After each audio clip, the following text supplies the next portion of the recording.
Hello, this is Mike, NoStressMike.com. What I want to talk about is I want to try to clarify a little bit about how taking personal responsibility and morals kind of get in. You notice I don't talk a lot. Well, I talk a lot about morals, but I can't really explain it all. A whole lot deeper than what I can do. But um, it's easier to take personal responsibility in tough times when you have strong morals. This is what I say. And strong morals is something you've used your morals, you use your morals during the tough times, making tough decisions, doing tough things. And when you do it, your morals get stronger. Once you understand you're doing the right thing, it's, and remember, just because you do the right thing doesn't mean it's all over. Hey, I did the right thing and that's it. No, there's going to be pushback. Probably majority of the time. You do, especially in the tough times, when you do something that's morally right, they're going to try to make you pay for it. And one example, I just heard on the radio, some guy, well, it was a restaurant, and some guy came in with a bullhorn, and he's spouting out crap and all this kind of stuff. And then, so the guy that owns the place or manager, whatever it is, what's he do? What is the personal responsibility of the manager or the owner, and what is the morally proper thing to do? Now, think about that a little bit. Okay, what he did was he called the police. And then so the police went in and they got the guy, and then I don't know the rest of the story. It just happened today. I think it was today, so I don't know what's going to happen to it. I'll tell you what a lot of times happens if this is a Black Lives Matter bunch. What they do is they'll do something like that. You call in the police. Now the police are getting involved in a racial thing. And then, and now what's going to happen is that business is going to have to deal with the Black Lives Matter group. Now, how they're going to handle it, what they're going to do, that's another video. And but the thing is, that's what he did. And I've had restaurants. I've thrown many people out of my restaurants. Why? I've got a personal responsibility not only towards my business, towards my employees, and towards my patrons, the people that are eating. You're not there to have somebody coming in just making problems. And so I take care of it. Do I call the police? No.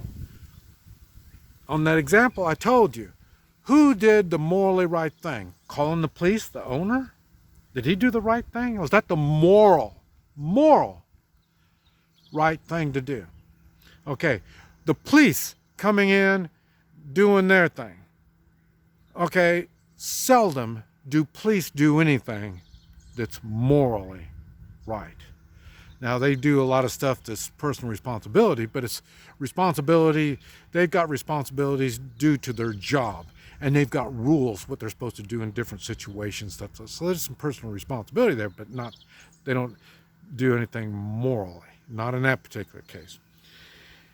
So, I say, and then, now remember, now I'm thinking that there's going to be some backlash that not only the police are going to have to handle. This is why I say there's going to be a time when police aren't going to get involved because they don't want to get involved in a racial thing.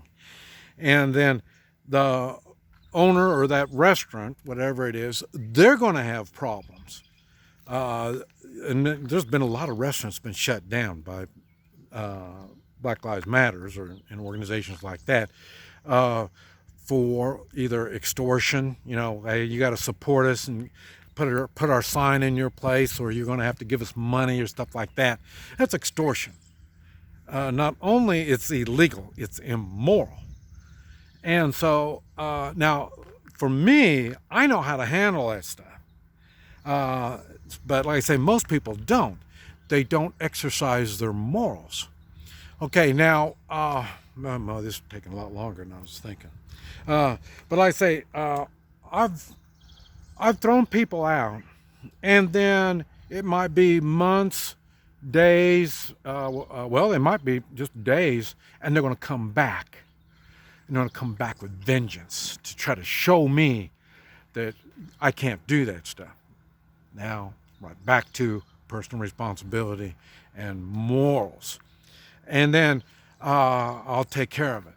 And then there's also the times when I say weeks, months, maybe years go by, and I've seen people at a party or something, and then he says, "You remember me?" And I said, "No, I'm sorry, I don't." And then he says, "You threw me out of your restaurant." And then now I'm fixing to take care of that situation again also. Like I say, he just couldn't just learn from his ill manners. He did the morally wrong thing. I corrected him. And so now I gave him a time to think on it and act better next time. But they always don't do that. And then I got to be prepared to handle that. No different than when I was in the convenience store and the street gang came in to rob it. Now I'm not a security guard. It wasn't my business. And I'm not a policeman, and so I don't get involved in this stuff unless I have to. And on that particular situation, I was waiting for the attendant to give the money to the bad guys and let them leave. Well, the attendant was my cousin, and he's worked with me before. He knows what my capabilities are, and so he didn't give him the money. And so then I thought, oh man, what can I do? And I'm thinking, what can I do? And I got to think, what can I do morally? Okay, do I have a personal responsibility?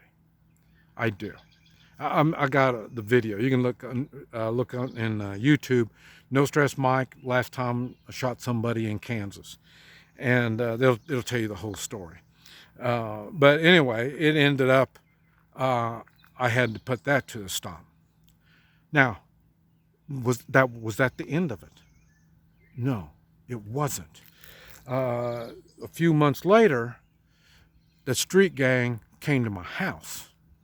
There was like a dozen of them. And they were just really lucky I wasn't home.